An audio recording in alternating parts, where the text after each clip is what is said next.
Well, good morning. This week's Monday meditation as we continue in the month of May to read through selected passages in the book of Proverbs.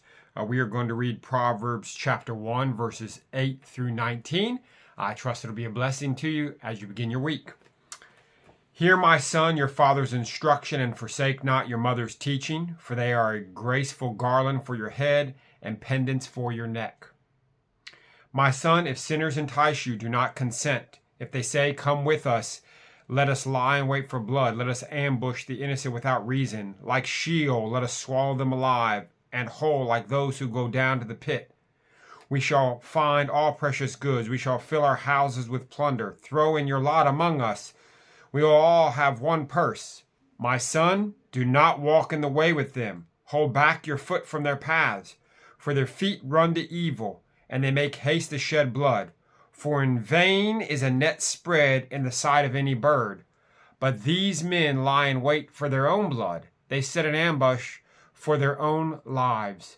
Such are the ways of everyone who is greedy for unjust gain. It takes away the life of its possessors.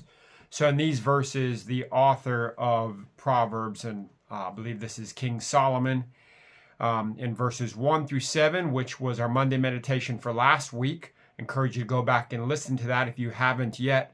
We are introduced to the concept that the fear of the Lord is the beginning of knowledge, and fools despise wisdom and instruction.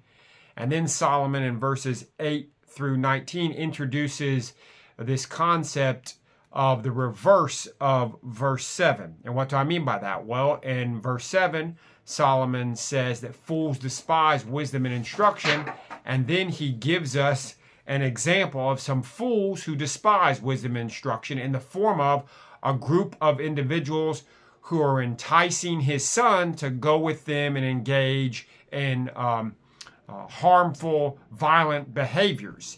And they think they're going to get away with it. But in the end of these verses that we just read, Solomon points out that what they are doing is they're actually setting a trap for their own lives. They think that they're going down a profitable path, but in reality, because they are despising wisdom, which is grounded in the fear of God, they're actually destroying themselves. And that's what happens to us when we go our own way. When we go against God's wisdom and the Word of God, and we follow our own path, we actually end up destroying ourselves. Even though initially it might seem like we're going down a profitable path, in the end it's a dead end. And so Solomon is saying to his son, and for those of us who are reading Proverbs, to stay on the path of wisdom, which is found in the fear of the Lord, and avoid the foolish path of destruction. No matter how nice it might seem at the beginning, it always ends in our doom. And so life is found in the wisdom, which is grounded in God. Death is found in the opposite direction. And Solomon wants us to run from that, run from foolishness, which leads to destruction. So this week, run towards the path of wisdom, which is found in the fear of the Lord. Avoid the path of destruction, which is the opposite of fear of the Lord. And we hope you have a great week.